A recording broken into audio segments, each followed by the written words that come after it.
Habang naglalakad ako, biglang dumating ang kuya ko. Ako'y nagpaliwanag, "Kuya, pagod na pagod lang ako kaya nakatulog ako. Kailangan ko pang ihatid si Ate Tess sa trabaho at ayusin ang kanyang mga makina." Ngumiti ako at lumabas si Ate Tess. Pagkakita niya sa akin, siya'y bumulong at sinabing, "Bakit ka huli dumating?" "Kailangan na akong pumasok ng maaga sa trabaho. Susubukan ko ang aking makakaya," sagot ko. "Kailangan ko rin silang ayusin." Sumakay si Ate Tess sa motorsiklo at hinatid ko siya sa trabaho. Ang kanyang ganda sa kanyang corporate attire ay napakaganda sa aking mga mata. Habang nagmamaneho, hinawakan niya ang aking alaga at sinabing, "Pagkatapos mong ayusin ang mga makina, turuan mo ang mga babae sa opisina. Gusto mo bang ako'y makipag-date sa kanila?" Biro ko. "Okay lang," sagot niya. "Magagandang babae sila. Hindi lang ako ang maganda." "Talaga? O sila'y mga matatandang babae?" Biro ko. "Hindi sila ganun katanda," sagot ni Ate Tess. Pagkatapos, hinatid ko si Ate Tess sa kanyang opisina. Nagkita kami ni Kuya Simon sa kwarto. Hindi sila ganun kapangit. Nang tumingin-tingin sila sa akin, bumati ako sa kanila. Pagkatapos, ipinakilala ako ni Ate Tess sa kanila. "Siya si Miguel, ang aking bayaw. Siya ang aayusin ng inyong mga makina." "Kumusta po?" Bati ko. Ipinakilala ako ni Ate Tess kay Aling Lin, ang kanilang supervisor, kasama nina Aling Hilda, Aling Tessie, Aling Lea, Aling Heidi, at Aling Joy. Lahat sila ay kaedad o mas matanda kay Ate Tess. Ipinunto ni Ate Tess ang kanilang mga makina at sinabing ito ay nasira. Sila ay nag-aalala tungkol dito, dahil kailangan nilang magbigay ng mga ulat kay Aling Liza. Siya ay tumango at inilapit ako sa mga makina. Inilabas ko ang mga makina at sinabi sa kanila na kailangan ko ng mga trapo upang linisin ang alikabok. Si Aling Lin, ang supervisor, ay nagbigay sa akin ng 3 trapo at sinabing gamitin ito upang linisin ang mga makina. Kinuha ko ang mga trapo at tumingin kay Aling Lin. Siya ay napakaganda, maputi, at may dignidad. Siya ay may buhok na nakatali at ilong na matangos. Siya ay mas maputi kay Ate Tess. Pagkatapos kong linisin ang mga makina, sinubukan kong buksan ito at napagtanto kong lahat sila ay nasira. Na-diagnose ko na sila. Ang mga power supply ay nasira, sabi ko. Kailangan natin ng bagong mga power supply upang ayusin ang kanilang mga kagamitan. Sige, bibili tayo ng mga bagong power supply. Mahalagang gamitin ang mga makina, dahil kailangan natin ng mga ulat, sagot ni Aling Lin. Sinubukan kong ayusin ang mga power supply. Tapos, tumingin ako sa mga babae sa loob. Nalaman kong si Aling Heidi ay mataas, ngunit maliit ang dibdib. Si Aling Lea ay napakashik, ngunit nakita kong ang kanyang mga dibdib ay medyo malaki. Ibinigay sa akin ang mga power supply, kaya ayusin ko ang mga makina. Mayroon silang 4 na mga power supply na nasira. Pumasok ako at naghintay hanggang sa ako'y nakabili. Sinubukan ko ang mga makina at ako'y natuwa na sila ay gumagana. Ako'y pumasok at nilinis ang mga ito. Matapos kong ayusin ang mga makina, sinabi ko kay Aling Tessie na ayos na ang kanyang makina. Siya ay bumayad sa akin. Tinanggihan ko ang pera. Ngunit sinabi niya sa akin na tumanggap dahil nagbayad sa akin ang kumpanya. Bago magtanghali, sinabi ni Aling Lin na sila'y magpapahinga ng maaga. Silang lahat ay nagalak nang marinig nila ang balita. Inimbitahan niya ako na sumama sa kanila, kaya ako'y pumayag. Si Ate Tess ay nakipag-ugnayan sa aking mga mata at sa wakas naintindihan. Sinabi ni Aling Tess na pagkatapos ng kantang gabi, ako'y magkakaroon ng pagtatalik sa kanila. Saan sila tumatanda? Pumunta kami sa isang restaurant. Lahat sila ay mga babae, maliban sa akin. Silang lahat ay umiinom ng serbesa. Malapit sa akin ay sina Aling Tessie at Aling Lin. Inalok ako ng pagkain. Mayroon ka bang girlfriend? Tanong ni Aling Tessie. Hindi pa. Pagod na ako sa pag-ibig, sagot ko. Ang mga babae ngayon ay masyadong mahirap masiyahan. Ito ay mali. Kung naghahanap ka, Ang iyong kapatid na babae ay maghahanap sa iyo, sagot niya. Pwede rin, pero gusto ko munang makipagkaibigan, sagot ko. Bago pa man siya matapos magsalita, sinabi ni Aling Heidi at Aling Joy kay Aling Lin na dapat nilang hanapin ang lalaking ito para sa kanilang mga kapatid na babae. Sige, pwede kang mag-alok ng isang kapatid sa kanya, sinabi nila. Siya ang magdedesisyon, hindi ako, sagot ni Ate Tess. Magpakita siya. Pagkatapos, sinabi ko na kung sila'y papayag, kaya ko silang ipakasal. Sumagot si Aling Lin, mapupuno mo kaya silang lahat, General. Pagkatapos, masaya kaming kumain. Nagbigay ng mga komento sa kanila. Alam ni Aling Lin na ako ay mayroong kasalanan. Nag-aalala pa rin ako. Tinanong ko si Aling Lin kung siya ay pwede nang ihatid. Siya ay gulat na nakatingin sa akin. Kaya tumayo ako at siya ay sumunod sa akin. Nang siya'y dumating malapit sa akin, napagtanto kong siya ay maganda. Inalis ko agad siya sa kanyang tirahan. Sinabi sa akin ng mga babae na ihatid. Siya, pagod na siya para humikayat na magmaneho ng kanyang motor.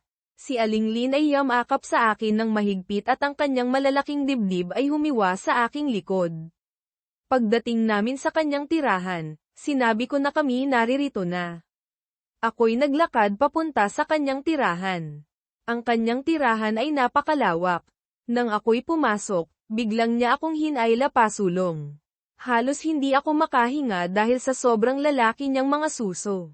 Umupo si Aling Lin at sinabi, hindi ka talaga naniniwala na ako'y lasing. Ako ay natulala, ngunit ako'y kalmado pa rin. Sinabi ko sa kanya na siya'y lasing. Ngayon, siya'y nakaupo sa isang upuan at nakikipag-usap. Si Aling Lin ay hindi katulad ng isang babae na lasing. Ang daming nagagawa na ng beer, sagot ko. Kung hindi, paano ako makakauwi rito na kasama ka? Tumawa si Aling Lin at sinabing ako ay napakawalang muang. Ipinakita niya sa akin ang kanilang mga katangian. Inalis ang aking paghihinala. Marami akong customer, pero walang mangyayari. Nagtanong ako tungkol sa kanyang asawa at sinabi niyang siya ay diborsyado. Wala silang mga anak. Sa ngayon, siya'y nabubuhay sa kanyang tirahan. Sila ay magdidiborsyo na rin sa hinaharap. Habang nag-uusap, bigla niyang niyakap ang aking katawan. Ako'y nanigas ng kaunti. Siya ay mas matanda sa akin, ngunit ang kanyang pagyakap ay nagpabuhay sa aking katawan. Ako'y yumuko palayo, ngunit siya'y hindi pumayag. Tumingin ako sa kanya at bigla siyang tumawa. Bakit kailangan mong umupo ng malayo?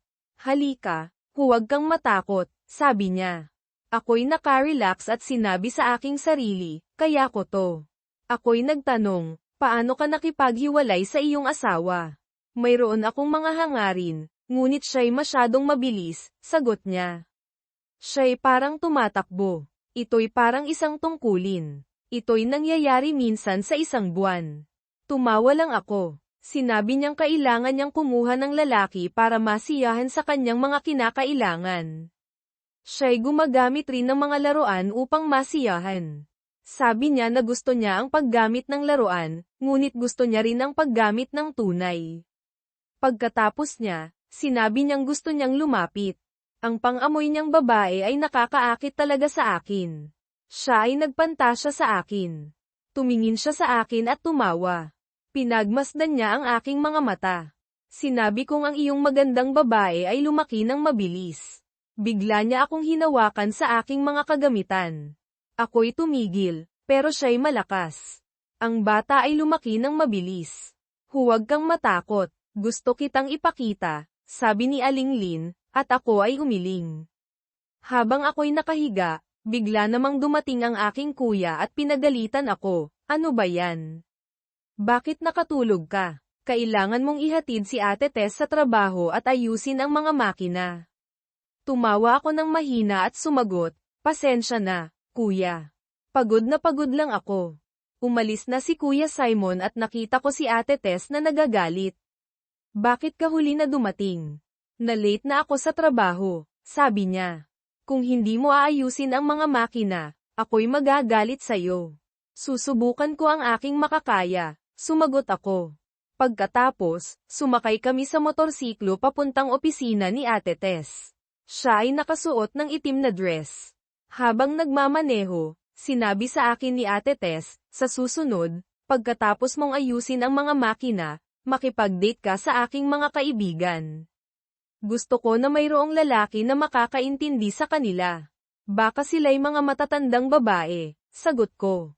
Ang swerte mo naman. Masaya ako na magkasama tayo. Kahit magpapalit tayo ng mga asawa, ako'y sasama sa'yo, sabi niya. Ano ba yan? Huwag tayong magpapalit ng mga asawa, sagot ko. Ano ang sasabihin ni nanay?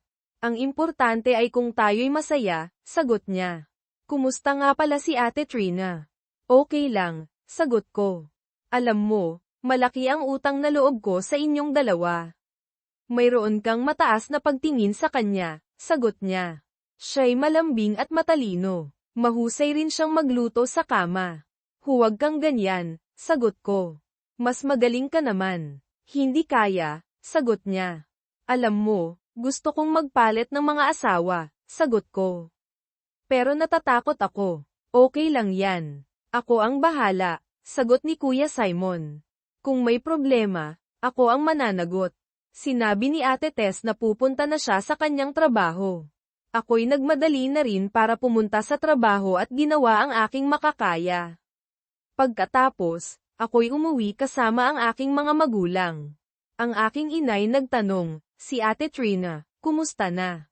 Okay lang, sagot ko.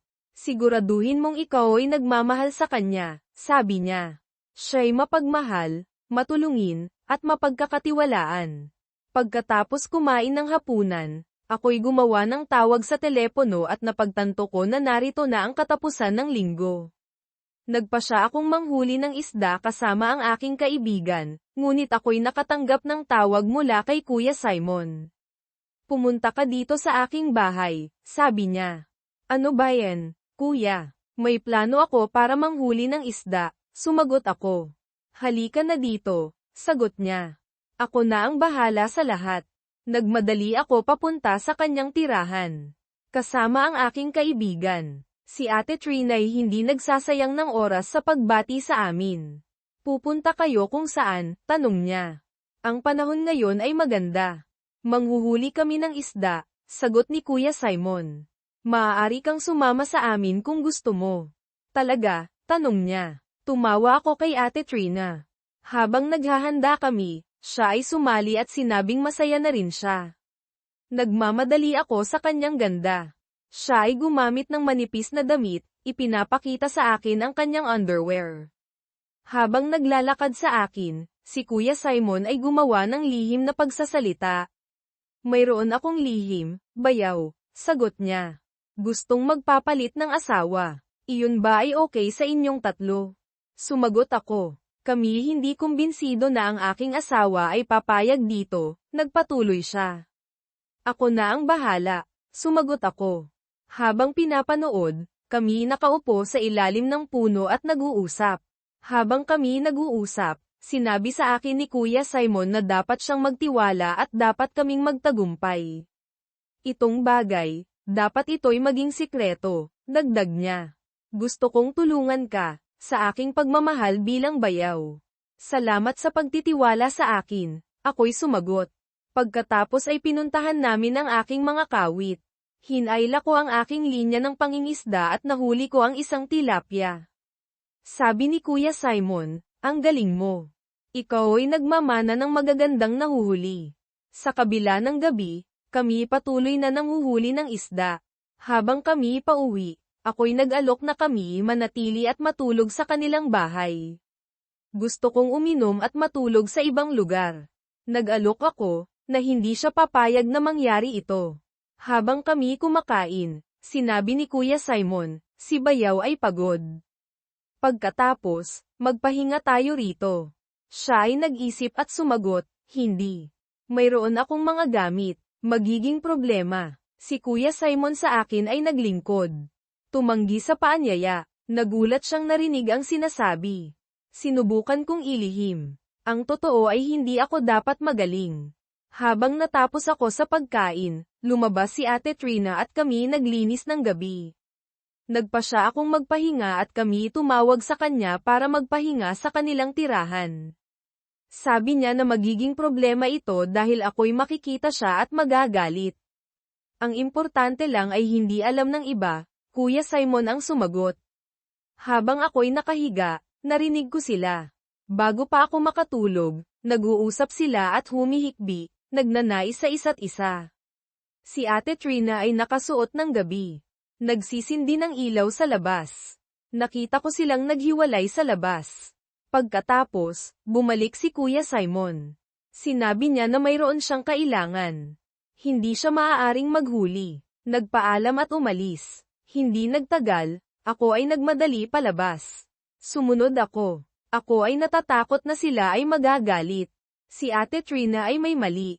Ako'y nag-sorry. Kami nagpalitan ng halik. Wala akong makita dahil sa kadiliman at gusto niyang magkaroon ng isang katauhan. Bigla kong nahuli si Ate Trina, na siya ay nakatayo roon at gustong halikan. Bigla namang nagkaroon. Ito ay naisapuso. Ang lahat ng nagkaroon ng kamalayan. Siya ay malaya at nagsasalita, kami ay nagpabayaan. Binigyang kasiyahan ang mundo. Siya ay 3 beses at gamulong. Mayroon na siyang mga nais sa mundong ito. Ang hindi maganda ay bumalik. Mayroon siyang nagawa. Ako ay umiinom ng tubig at siya ay sumigaw. Gusto ko siyang makita. Gusto namin na magkaroon ng katotohanan. Nagbago kami. Nang ako'y pagod, nalaman kong ang suso. Gusto nilang gumawa ng isang gabi. Hindi namin alam kung ano ang nangyayari sa kanyang isip.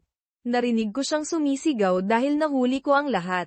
Sila'y nagsisisi, nagsasalita. Saan kami napapunta? Siya ang bahala. Gusto naming malaman kung sino kami. Pumasok kaming muli sa lugar na iyon. Mayroon silang bagong kagamitan at walang laman. Nang ako'y lumabas, tumawag ako kay Kuya Simon. Nangyari na ito. Wala na. Sila'y nagpahinga sa kanilang buhay at naglinis. Bumalik sila sa kanyang pangako. Tumatawa ako. Sila ay muling nahuli. Si Ate Trina ay bumaba at nagsimula sa aking mga armas. Nasaan si Kuya Simon? Ano ang nangyayari? Tanong ni Aling Trina. Alam ko na ang lahat, ang sagot ni Ate Trina. Si Ate Trina ay nakalabas na kung ano siya. Hindi ako ang sinungaling. Sumayaw ako ng walang imik, sinusubukan siyang hanapin sa malalim na pag-iisip sa kanyang sarili. Hoy, Trina, nakita ko nangyari, ang salita ay nabanggit. Nagkatinginan kami at tumawa. Ano ang ginagawa sa mundo ng isa? Gusto ko nang magsaya dito. Nagtataka na siya. Gusto niya ng isa na siya na may magbabago. Ang kanyang kapatid ay isang masaya sa kagalakan, at kami ay dapat mag-ingat. Pinagkikitaan ang huling katotohanan. Kailangan nila ng isa. Humawak ka. Ako ay matagal nang umiinom. Inilabas ko ito. Nais ko. Mayroong. Gusto niya sa akin. May. Ang kanyang panloob na bahagi ay mayroon. Ako'y pagod na. Hindi ko kailangan kayanin. Nais namin na palagi naming kasama ang isa. Si Ate Trina ay patay na sa aming mundo, tulad ng kape. Ano ba ang nalalaman ko? Wala na kaming mga kailangan. Iyon ang nakikita ko. Lumalakad patungo sa gabi, habang nanatili sa kanyang bahay. Ako ay nakapangako na gusto kong maramdaman. Hindi dapat. Nagising. Ang isang bagong araw ay madarama. Aalis sa kung sino siya sa mundo. Hindi ako magiging siya. Ang aming kwento. Sa gabi. Hindi sila makapagtatago. Hindi ako iiyak. Ang susunod na gabi ay kasama si Aling Tess. Siya ay malusog, masiyahin. Hindi nagtagal. Pinapasok ko ang katauhan. Ano?